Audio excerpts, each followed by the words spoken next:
Haidong! In this video, we're going to talk about aspects of Sangsu 9.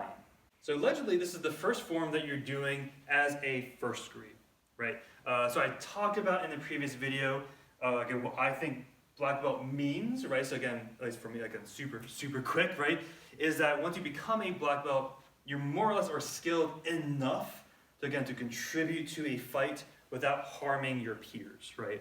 So you can probably imagine if you threw like a brand new white belt with a really long sword into the middle of a fray, they're probably going to do as much damage to them as they are to us, versus again, if you're a black belt, you know enough that you can maximize output, minimize self-harm.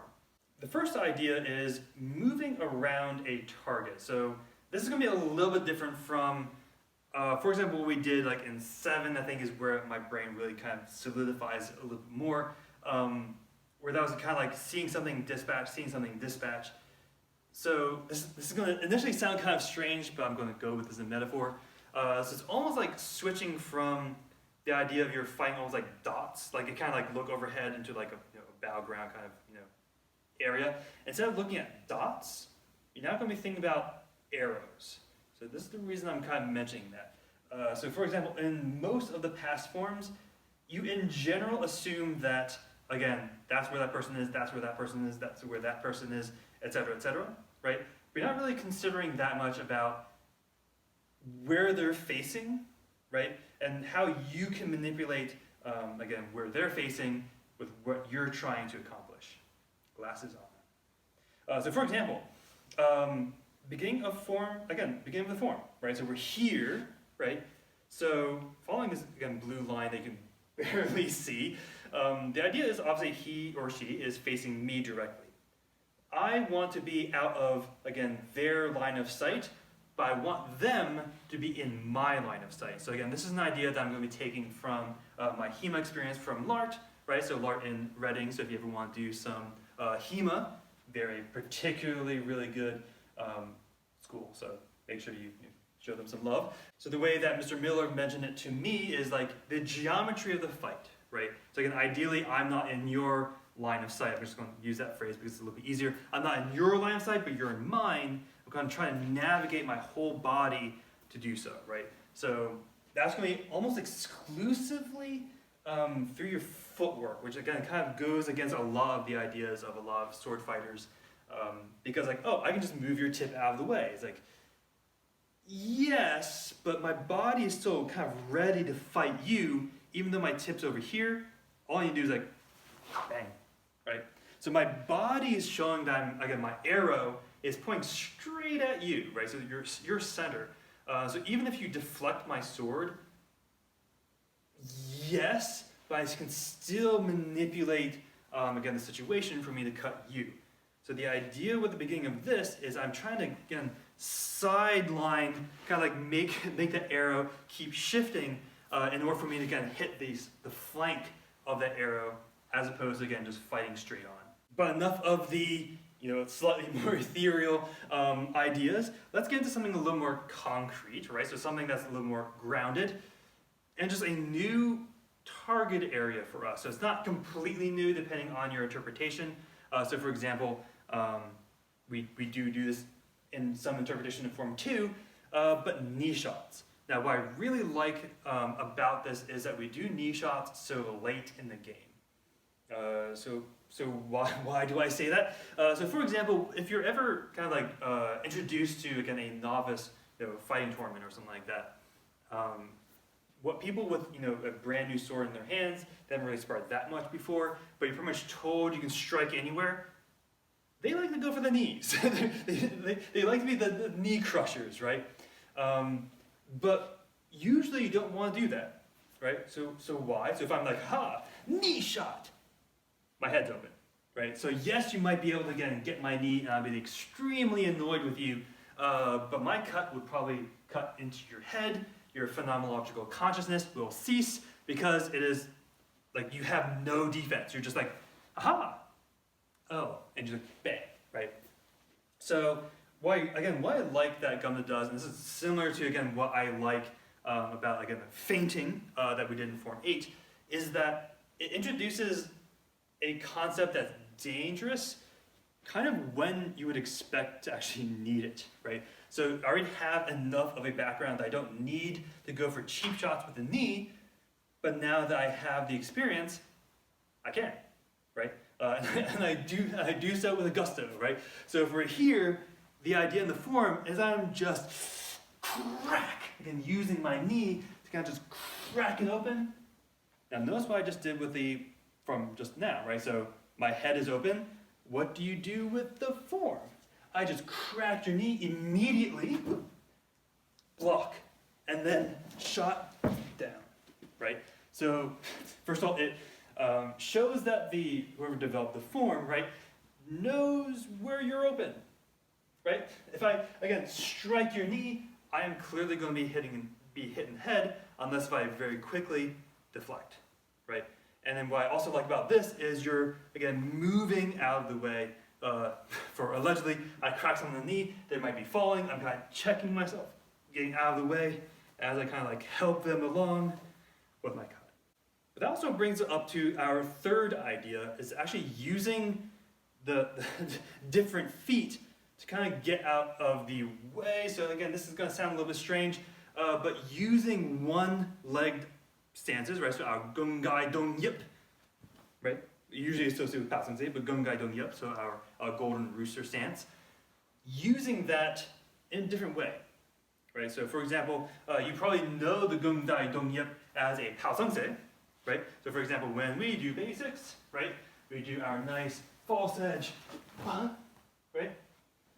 But yeah, so now we're using it in a slightly different way. So this is really more as a just balance exercise, but we're using it to its best advantage here. So we're actually going to use the back leg as a counterbalance to get a little bit more power and a little more stability from our cuts. Right, so we're here, I'm going to be able to reach further because I have more mass kind of like weighting me down over here. So I can cut, I can use this knee as a counterbalance as I kind of shift, so watch kind of like how my legs and hip shift. I'm going to shift it and then be able to get in with the rest of it. So notice again, I can use this, again, to get out of the falling body's way, again, and then be able to use, again, that forward and up-down motion, kind of come in and curb stomp if you need to, or again, like if they're down there, you can do a lot of fun things, right? So that particular area has a lot of interesting potential applications, right? So for example, one of them might be, so I just cut one of your knees out, or at least I try to, so maybe you're like, maybe you were able to evade, maybe this stomping motion is actually catching someone in the knee and you're driving it down as you kind of get your sword underneath the jaw, right? And being able to, again, get some good stuff underneath here, crack a knee or two. Yeah, it will be actually a knee or two, because this would be one, this would be two, right? Or vice versa if you missed the first one. So it gives you a lot of, again, fun things to play with, just because, again, this up-down motion with the feet and using it as counterbalance, it's pretty new. It's pretty, fun. It's a new kind of dimension for you to use. So can we retcon it? Obviously, absolutely, right? So let's put the most recent one. So again, using your stance to, again, get your body out of the way isn't new per se, right? So now the fact that it's one-legged, yeah, right, so that's pretty new. But again, what's one of our first stances? Actually, our third one is in terms of like which form. So you're getting your body out of the way by again shifting your hip back so they can cleanly miss. Again, because again, this area is kind of hard to defend without being really awkward about it. So you can get out of the way as you again strike and be able to be able to do and interact with your partner. So we do use, again, our stances to evade, but we don't really use, again, this one-leggedness, right? So obviously a philosopher would ask, all right, why? So why not always have 2 feet on the ground? 2 should be better than 1, right? That's why the grand majority of our stances utilize both of our feet, firmly planted. why would you try to do one-legged, right?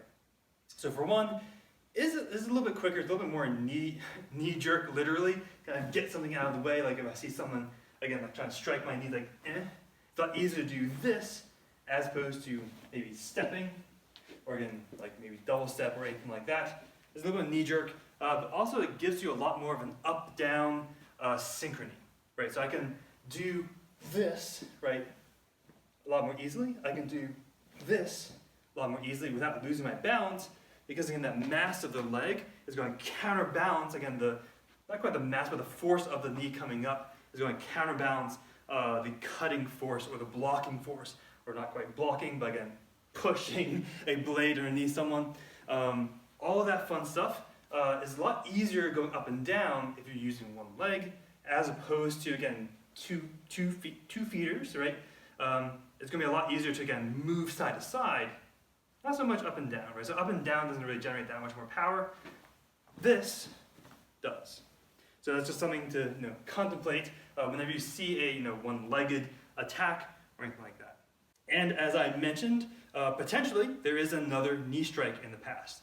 So for example, the end of Sangsu 2, right? So we just come down with our diagonal and we do a nice, potentially, knee crack, right? So we do potentially do knee strikes. Now that one's a little bit different because we are already on the ground, just kind of cutting same level, so it's not quite exposing, again, your head or anything like that to attack in order to strike the knee. But again, we have had a knee strike in the past, potentially also in other parts. Now my own interpretation of Sangsu 7, which is probably not what you're expecting, is actually that left-handed cut, right? So we're close in, I'm getting, protecting myself, I'm going to crack your knee as I kind of keep going and kind of keep checking my surroundings. Using that left hand, kind of get past someone, strike them, and then keep moving. So potentially, right? So again, take these ideas and retcon as far back as you can, as often as you can. See if it works with the form as you go through it. And obviously, take it through a form that you're doing currently, or again, not just a form, but again, a jakam or something like that, and see if it works for that as well. So with that, keep training, stay safe, and stay humble. Haidong!